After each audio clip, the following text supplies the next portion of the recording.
Welcome back, everyone. You are listening to another episode of Fast Facts Perio Edition, brought to you by A Tale of Two Hygienists in partnership with Dentist RX. And now, please welcome your host, Katrina Sanders.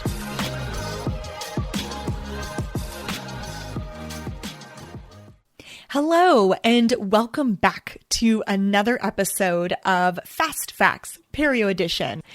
Today's episode is a part of a continuous conversation around the anatomical considerations of the periodontium.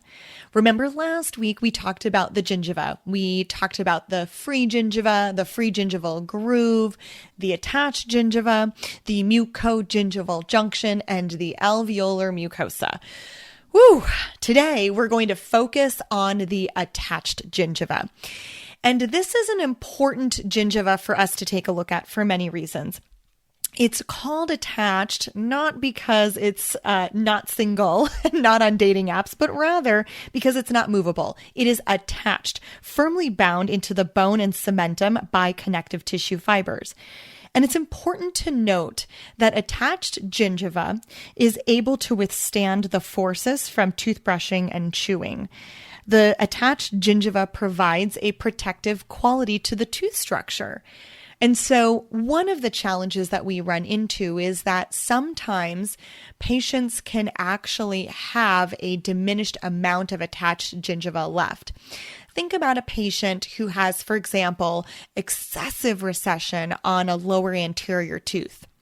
And when you peel that lower lip back, it's almost like the recession is so involved that it moves into the vestibule. This could be a patient where that particular tooth has no attached gingiva left. So one of the things that we focus on in periodontics is measuring the width of attached gingiva. And there's a very special way that we do that. What we do is we approximate where that mucogingival junction line is, which means that we can only really gather this information on the facial or buccal aspects of teeth. We cannot gather this for lingual or palatal surfaces. So we're going to approximate where that mucogingival junction line is. Can you guys picture it? Don't close your eyes if you're driving to work, but picture what that mucogingival junction line looks like.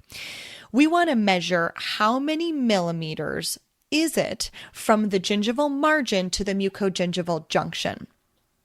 That amount of millimeters gives us the amount of free gingiva and attached gingiva. So we have to remove or subtract the amount of free gingiva from that number to give us our attached gingiva. So we probe our patient, and that direct facial probing depth reading is going to give us the amount of free gingiva. Why is this important? Well, because if our patient has recession that moves past that mucogingival junction, there are certain tissue grafting procedures they may not be a candidate for. We also know that if a tooth is missing attached gingiva, it is highly likely that there are protective qualities that are missing from that tooth structure. And so we want to have that patient evaluated by a periodontist. Thank you so much for joining me today on our anatomy conversation around attached gingiva. Stay tuned as we chat in greater detail about additional anatomic considerations of the periodontium. Enjoy. This has been another episode of Fast Facts Perio Edition with Katrina Sanders. Please feel free to reach me on Instagram at The Dental Wine Genist or on my website, www.katrinasanders.com. Cheers.